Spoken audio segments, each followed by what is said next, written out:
할렐루야. 네, 주일부터 매일 저녁 이렇게 교회에 모이고 있습니다. 반갑습니다. 네, 반갑습니다. 오늘 이 말씀은 가깝게는 앞에 33절로 36절까지에 대한 결론이라고도 말할 수가 있고요. 또 더 넓게 보면은 이 고린도전서 11장 2절 말씀부터 오늘 36절 앞에까지 말씀에 대한 결론이라고도 볼 수가 있습니다. 그만큼 넓은 의미에서나 좁은 의미에서나 결론 부분으로서 또 중요한 위치에 대한 말씀이다, 이렇게 볼 수가 있습니다. 바울 사도는 그 앞부분에서 여러 은사들에 대해서 자세한 설명을 이어왔지요.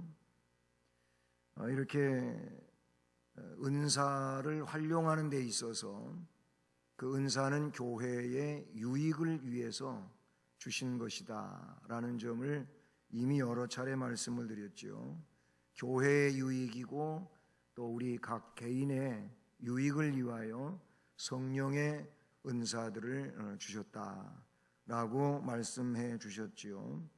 그래서 12장 6절 같은 경우에도 보면은 6절 7절 보면 각 사람에게 성령을 나타내심은 유익하게 하려 하심이라 라고 말씀해 주고 있습니다. 뿐만 아니라 13장에서도 그런 말씀을 주고 계시고요. 또 14장에 넘어와서도 역시 교회의 유익을 위하여 은사 주셨음을 말하고, 때문에 그것은 덕을 세우는 데 사용되어져야 된다라고 14장 26절 마지막 부분에서 말씀해 주셨습니다. 그런데 고린도 교회는 은사를 가지고 유익하기보다는 오히려 그것이 교회의 질서가 깨지고 또 개인적으로 자기의 어떤 자랑거리거나 그런 내용에 이들이 좀 더 은사를 사용했었다고 하는 것을 우리가 볼 수가 있지요. 어쨌든 교회가 바르게 유지되고 또 성도들의 신앙이 성장하기 위해서는 교회 질서가 확립되어야 된다. 교회가 질서가 없으면은 혼란하다는 것이고, 이 혼란의 문제는 결과적으로 교회가 은혜롭지 못한 상황이 되고 성도들이 신앙이 성장되어지는 데에도 여러 가지 방해 요인이 된다, 이렇게 볼 수 있다는 사실이죠. 오늘 이 결론 부분에서는 그래서 질서에 대한 말씀들을 하고 있음을 우리가 볼 수 있어요. 먼저는 직분에 대한 질서입니다. 직분이 주의 은혜 안에서 주어지게 되고, 이 직분을 우리가 감당해 나가는데 그 틀은 질서 속에 있어야 된다라는 겁니다.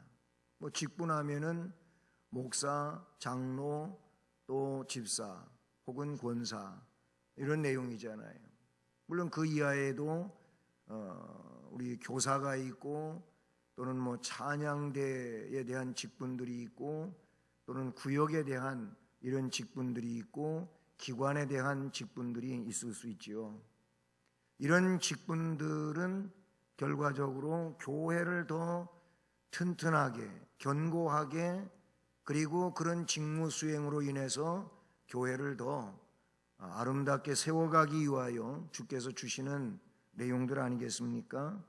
근데 중요한 것은 이런 직분 수행에 있어서 질서 안에서 직무가 수행되어져야 된다, 그런 얘기예요.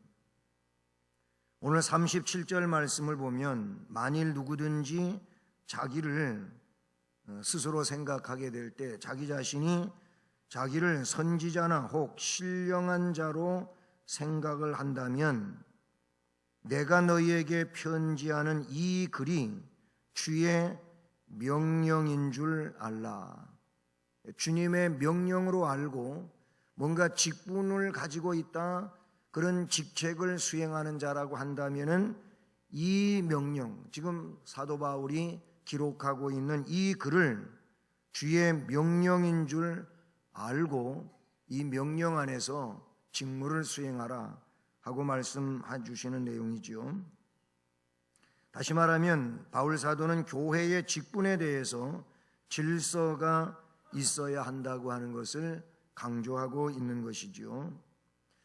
말씀드린 것처럼 고린도 교회는 은사를 받은 자들로 인해서 그게 오히려 더 유익이 되고 또 교회가 질서를 유지하고 하나님의 은혜 속에서 성장하는데 그것이 크게 작용이 되어야 되지는데, 고린도 교회는 은사가 혼란을 이야기하는 이런 상황이 됐다는 거예요. 이미 그것은 앞에서 여러 차례 반복해서 말씀했던 내용들이죠. 그래서 바울 사도는 은사를 갖고 제각기 자랑하는 것이 결코 옳지 않음을 경고했었지요. 은사는 자랑하라고 준 것이 아니라는 거지요. 그것은 그 은사를 가지고 하나님께 영광을 돌리고 교회를 더 아름답게 세우는 데 필요한 것이라고 말씀을 해 주셨습니다. 그러므로 바울 사도는 질서 유지를 명하는 자신의 권면이 개인적 책망이 아니고 말씀에 담고 있는 것처럼 주의 명령이라고 하는 사실을 꼭 너희들이 이해할 수 있기를 바란다라는 것입니다. 앞에 그 고린도전서 7장 17절 말씀에서도 바울 사도는 오직 주께서 각 사람에게 나누어 주신 대로 또 하나님이 각 사람을 부르신 그대로 행하라. 하나님이 나누어 주신 것 가지고 불러주신 그 내용 가지고 그대로 행하라고 말씀하고 있어요. 그러니까 그것을 변형시키지 말고 변질시키지 말고 그대로 순종해서 역사를 담당하는 자가 되라 라고 말씀하고 있는 것이죠. 이 같은 권면들은 모두 교회 내에 여러 직분들이 질서를 유지해야 함을 강조하고 있는 것이죠. 하나님께서 교회에 여러 직분을 세우시고 또한 은사도 다양하게 부여하신 이유는 그러한 다양한 사역을 통해서 교회를 바르게 세워가기 위해서 하셨다는 것입니다. 자신의 직분을 망각하고 타인의 직분에 대해서 월권 행위를 한다든지 자신의 직분을 소홀히 여기고 등한시하는 행위 등은 모두가 교회를 어지럽히는 것이고 그리스도의 몸된 교회를 바로 세워가지 못하는 일이 된다는 거예요. 월권 행위에 대한 이야기가 나왔으니 우리가 구약에 있는 하나의 아주 큰 중대한 내용을 예로 들어볼 수가 있는데 우리 민수기 16장 말씀을 한번 찾아보시겠습니다. 민수기 16장 1절 말씀부터 우선 3절까지 한번 같이 읽어보시겠습니다. 시작. 레위의 증손 고핫의 손자 이스라엘의 아들 고라와 르우벤 자손 엘리압의 아들 다단과 아비람과 벨렛의 아들 온이 당을 짓고 이스라엘 자손 총회에서 택함을 받은 곧 회중 가운데서 이름 있는 지휘관 250명과 함께 일어나서 모세를 거스르니라. 그들이 모여서 모세와 아론을 거슬러 그들에게 이르되 너희가 분수에 지나도다.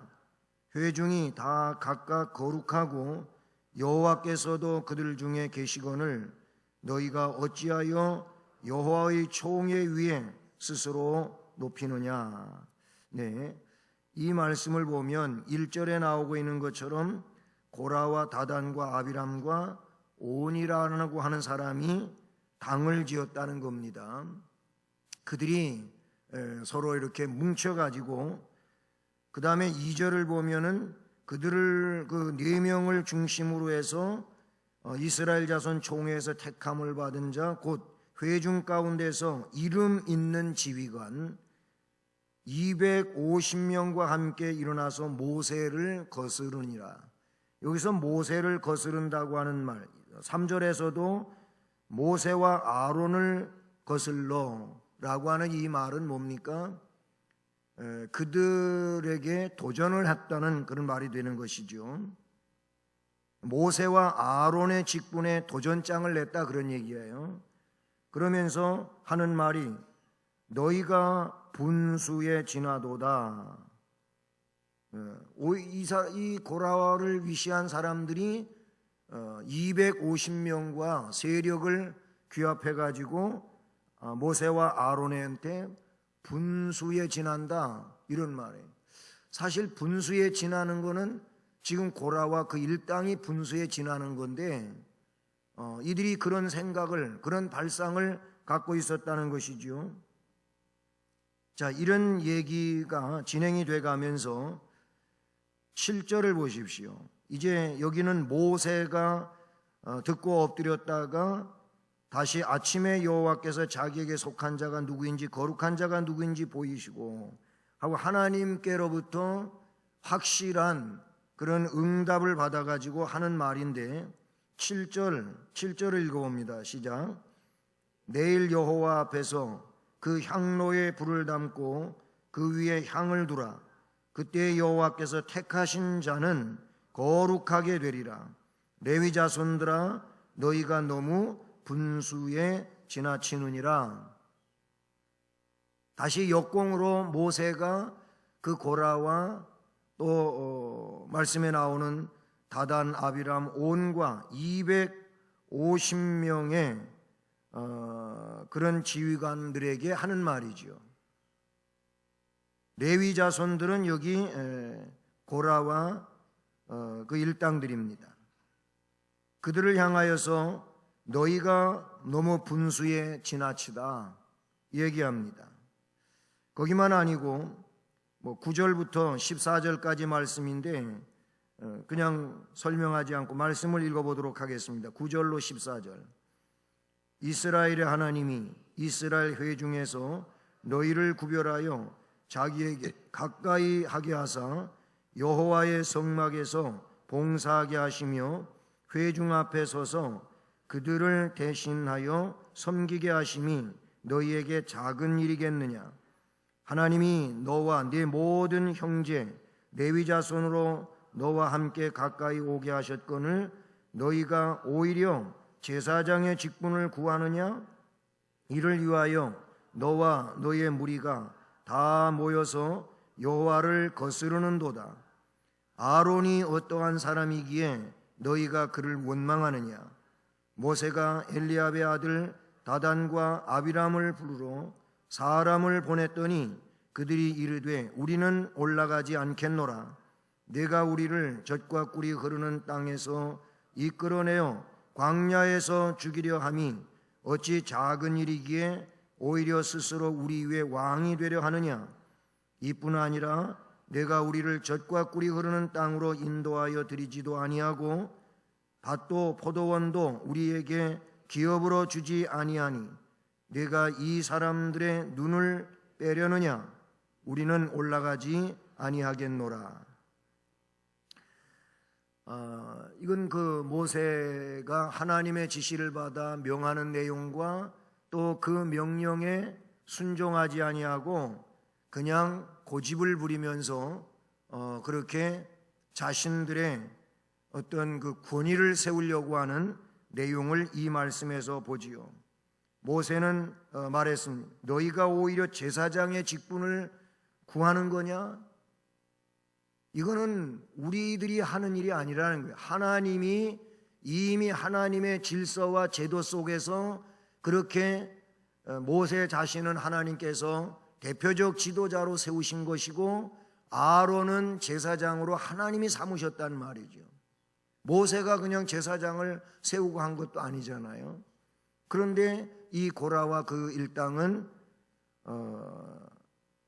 오히려 아론과 모세를 향하여 분수에 진하도록 하고 오면서 이들을 도전하는 거예요.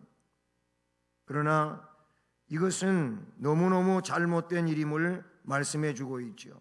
하나님 앞에 나올 것을 이야기하지만은 우리는 올라가지 않는다. 젖과 꿀이 흐르는 땅, 이걸 애굽을 젖과 꿀이 흐르는 땅이라고 그들은 이야기하고 있어요. 거기서 우리를 나오게 해가지고 광야에서 죽이려고 하느냐, 반항하는 것이죠. 밭도 포도원도 우리에게 기업으로 주지 아니하며 내가 이 사람들의 눈을 빼려고 하느냐, 그러니 우리는 내가 지시하는 대로 올라가지 않는다, 이렇게 이야기하고 있어요. 다시 31절부터 35절까지 보게 됩니다. 건너뛰어가 31절로 35절. 그가 이 모든 말을 마치자마자 그들이 섰던 땅바닥이 갈라지니라. 땅이 그 입을 열어 그들과 그들의 집과 고라에게 속한 모든 사람과 그들의 재물을 삼키매 그들과 그의 모든 재물이 산채로 스올에 빠지며 땅이 그 위에 덮이니 그들이 회중 가운데서 망하니라.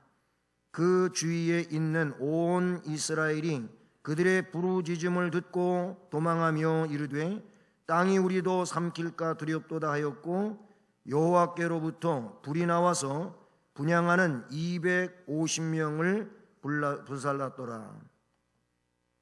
결국 이런 상황으로 그 내용이 일단락되어지고, 또 그렇으면은 하나님께 대하여 그리고 질서에 대해서 정말 귀중하게 생각하고 더 이상 그런 일은 중단되어야 되는데 36절 이하에서 마지막 절까지 보면은 또 후차적인 문제가 발생되어지고 그 일로 인해서 또 다른 사람들이 희생하게 돼요. 그리고 마지막 49절 말씀을 보면 고라의 일로 죽은 자 외에 연병에 죽은 자가 14,700명이었더라. 이런 일이 비극적으로 벌어지고 있는 것을 볼 수 있다는 사실이죠. 모세와 아론은 하나님이 세우신 거예요. 그런데 그때 이 고라와 또 다단과 아비람과 오는 그런 내용을 부정하고 그리고 도전하다가, 즉 월권 행위를 하려고 하다가 하나님의 심판 아래서 멸망했다고 하는 것이 이 민수기 16장 전체에 나오고 있는 기록이라는 것이죠.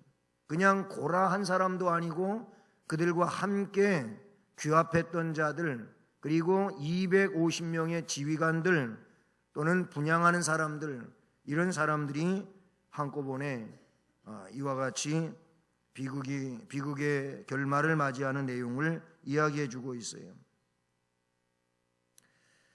신약 성경에는 요한 3서 1장 9절로 10절 말씀에 보면 거기 가이오에게 요한 사도는 이제 서신을 보내면서 디오드레베라고 하는 이 인물에 대하여 이야기하고 있습니다. 그러면서 가이오에게 악한 것은 본받지 말고 선한 것을 본받아라. 이 디오드레베가 굉장히 악한 사람으로 나오고 있어요. 어떤 면에서 그러냐, 거기 말씀에 지적되기를 그 9절 10절에 디오드레베는 으뜸되기를 좋아한다 그랬어요. 그냥 내가 최고, 나밖에 없다, 이런 식이에요. 그러니까 으뜸되는 일을 좋아했다고 그랬고, 거기다가 이 사람은 악한 말로다 비방하는 거예요. 요한 사도뿐만이 아니고 요한 사도가 수운의 그 지도자들을 파송하게 되는데, 근데 그 파송된 지도자들을 영접해 주지를 않는 거예요. 거절하는 거예요. 이들은 사도가 보낸 그런 지도자들이거든요. 그 지도자들을 반갑게 맞이해서 함께 하나님 나라와 그 역사를 위해서 힘을 모아야 되는데 으뜸되기를 좋아하는 이 디오드레베는 그렇게 하지를 않는다는 거지요. 오히려 악한 말로 그들을 비방하는 거예요. 요한 사도까지도 비방하는 거예요. 그리고 맞아들이지도 아니하고 그 교회 안에 이미 있는 그런 사람들이 디오드레베가 안 하니까 다른 이들이 이렇게 하려고 하면 그렇게 하려고 하는 사람들까지도 나무라고 말을 듣지 아니하면 쫓아내는 이런 일을 했다고 요한 3서 1장 10절에 말씀해 주고 있는 걸 봐요. 뭐 자기밖에 없는 거지요. 이거는 뭐냐면 그 교회의 중책을 맡은 어떤 지도자로 아니면 그런 직분자로 세워주셨다면 그 직분을 가지고 교회를 더 견고하게 그리고 하나님 말씀에 합당하게 세워가야 되는데 디오드레베는 그러지를 않았다는 거예요. 그냥 교회에서 아주 속된 말로 이야기하면 왕초 노릇이나 하고 그러면서 자기 말 듣지 않으면 그냥 막 쫓아내기까지 하는 이런 일을 했다는 겁니다. 이건 이미 앞에서 말씀을 드린 것처럼 직분의 질서가 전혀 그 사람에게는 존재하지 않는 거지요. 광야 교회에서도 바로 그 고라와 다단과 아비람 그리고 온 이 사람과 결탁된 250명 이들 모두는 하나님이 세우신 질서를 그들은 존중하지 않았어요. 자기들 생각에 의해 가지고 지금 판단하고 하다가 보니까 거기에 문제점이 등장했다고 하는 것이지요. 다시 오늘 본문으로 돌아와 보시기 바랍니다. 돌아와 보면 38절에서 만일 누구든지 알지 못하면 그는 알지 못한 자니라. 문장이 좀 이상하게 그렇게 또 생각되어지기도 합니다. 누구든지 알지 못하면 그는 알지 못한 자니라 이렇게 말하고 있는데 이 말의 의미는 이런 겁니다. 교회의 질서를 강조하는 자신, 즉 바울 사도의 이 말 뜻을 이해하지 못하면 지금 바울 사도가 그들에게 질서를 위해서 말하고 있잖아요. 그런데 이 말을 이해하지 못하면 그러한 자는 하나님의 섭리와 뜻을 모르는 자라는 것입니다. 지금 내가 너희들을 지도하기 위하여 하고 있는 이 말 뜻을 이해하지 못하고 있다면 너희들은 하나님의 섭리와 뜻을 모르는 자다. 그렇게 이 말씀을 이해할 수가 있다는 것이죠. 이처럼 교회의 직분은 하나님의 일을 감당함에 있어서 질서 정연하게 수행되어야 할 필요성이 있다는 것입니다. 각 직분에 대한 존중이 있고 그 한계가 명확할 때 주의 일은 보다 체계적으로 진행되어져 간다는 겁니다. 이게 직분의 질서예요. 그 다음에 또 다른 면으로다가 본문에서 은사의 질서도 생각하게 보는 것이죠. 이미 앞에서 은사를 주셨다 그랬어요. 다양한 은사를 각 사람에게 주신 것은 그 다양한 각각의 은사를 가지고 서로 교회라고 하는 공동체를 유익하게 그렇게 이루어가기 위하여 다양한 은사를 각 사람에게 주어 그 다양한 은사로서 각 사람이 교회를 섬김으로 그 교회가 다양한 은사 활동과 활력이 있는 교회가 되게 하려고 하신 것이죠. 그래서 39절을 보면 그런즉 내 형제들아 예언하기를 사모하며 방언 말하기를 금하지 말라. 이미 앞에서 우리는 예언, 방언은 개인적 은사로 하나님과 영으로 교통하고 때문에 공동체, 공공질서 속에서는 그것은 이제 앞에서 하지 말고 개인적으로 할 것을 이야기했고 예언은 그것은 공공 그런 질서 속에서도 할 수 있는 내용으로 이야기했죠. 방언을 그렇게 하려고 한다면 통역 은사를 받은 자를 세워서 하라고까지 이야기했었지요. 어쨌든 이 말씀을 보면 예언하기를 사모하고 방언 말하기를 금하지 말라. 즉 이 내용 속에서 방언을 하지 말라 한 얘기가 절대 아니라고 하는 것을 우리는 이해하게 되지요. 교회가 질서 있게 사역되어야 할 내용 가운데 바로 한 가지가 은사의 질서라는 겁니다. 하나님께서 은사를 주신 목적은 그 은사를 통해서 하나님의 몸된 교회가 성장하고 성도들의 신앙이 성숙되도록 하기 위해서 은사를 주신 것이지요. 그런데 은사가 이런 목적에 쓰이지 않고 개인의 자랑을 위해 사용된다면 오히려 은사를 받지 아니함만 못하게 되는 겁니다. 하나님께서 능력을 주신 것은 그 능력을 통해서 주의 일을 하라고 하신 것이지요. 그 능력, 곧 은사를 바르게 사용하지 못할 때 주님은 반드시 그 당사자에게 책임을 묻게 되실 겁니다. 여러분, 구약의 사울왕 같은 경우에도 아마 이런 면에서 보게 되면은 대표적 인물이라고 볼 수가 있어요. 그에게 하나님은 왕권을 주었어요. 왕권을 주었는데 그 왕권을 가지고 그는 좋게 시작했지만은 결국은 잘못됩니다. 왜 잘못됩니까? 그 왕권을 가지고 백성을 바르게 지도하고 통치해야 되는데 그렇게 하지를 못했어요. 그러다가 보니까 하나님께 대하여도 순종하지 아니하고 자기 욕심에 빠져서 결국 불순종하며 그렇게 살게 되지요. 그러다가 그는 아말렉과의 전쟁에서 굉장히 불행하게 죽는 이런 내용을 우리는 성경에서 찾아보게 됩니다. 귀한 능력을 제대로 쓰지를 못하고 잘못된 길로 가버리고 맞다는 것이요. 신약에는 예수님의 제자 가운데 12명 제자 가운데 가룟 유다 같은 사람도 있었잖아요. 이 유다도 12제자 가운데 하나로 선발됐었고 공동체의 공금을 관리할 만큼 귀한 직분도 그가 부여받았어요. 그런데 그 귀한 직무 수행을 그는 잘 못하고 말았습니다. 결국 스스로 목을 매게 되고 목맨 줄이 죽음 이후 끊어져서 엄청나게 비참한 모습을 보이는 상황이 되고 말았다는 것이죠. 곧 은사가 주어졌을 때 은사를 은사답게 하나님의 영광을 위하여 사용하지 않게 되는 데 대한 비극을 맞는 그런 대표적 경우들을 우리는 성경에서 찾아보게 된다는 것이죠. 그러므로 은사는 주를 위하여 사용하는 겁니다. 우리에게 가르치는 은사가 있든 찬양하는 은사가 있든 아니면 또 봉사하는 은사가 있든 등등 어떤 은사가 있든지 그것은 하나님의 영광을 위하고 교회의 유익을 위한 기능으로서 필요한 겁니다.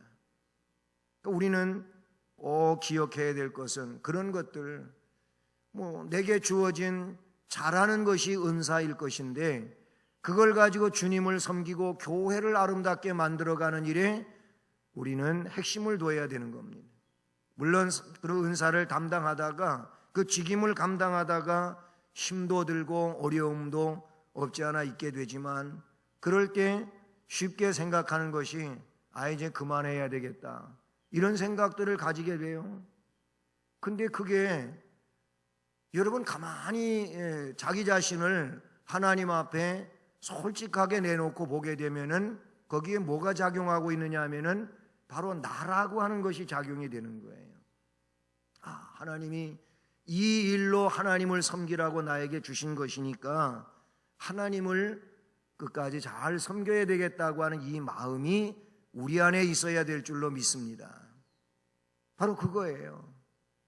근데 우리는 그렇지 않을 때가 있어요. 나라고 하는 이 내용을 너무 크게 생각하고 그래서 내려놔야 되겠다가 아니면 그만둬야 되겠다 이런 얘기를 하게 되고 또 실제 그렇게 하기도 한다는 것이죠. 마지막으로 우리는 생각할 일은 교회 질서와 하나님의 섭리라고 하는 틀입니다. 그래서 오늘 마지막 절은 40절 말씀은 짧지만 아주 강력한 이야기를 하고 있어요. 모든 것을 어떻게 하라고요? 품위 있게 하라는 겁니다. 그리고 질서 있게 하라는 겁니다. 여기 모든 것을 품위 있게, 우리 이 개정판에서는 품위 있게로 다시 쓰고 있는데, 먼저 우리가 사용하던 개역 성경에서는 이 품위 있게라는 말을 뭘로 쓰고 있었느냐 하면은 적당하게라고 쓰고 있었어요.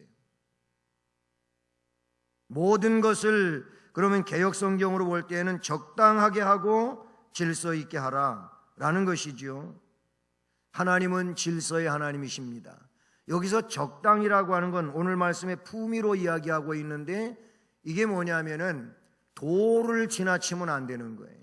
이 내용을 달리 이야기하면 분수가 지나면 안 되는 거예요. 분수를 지켜야 되는 거죠.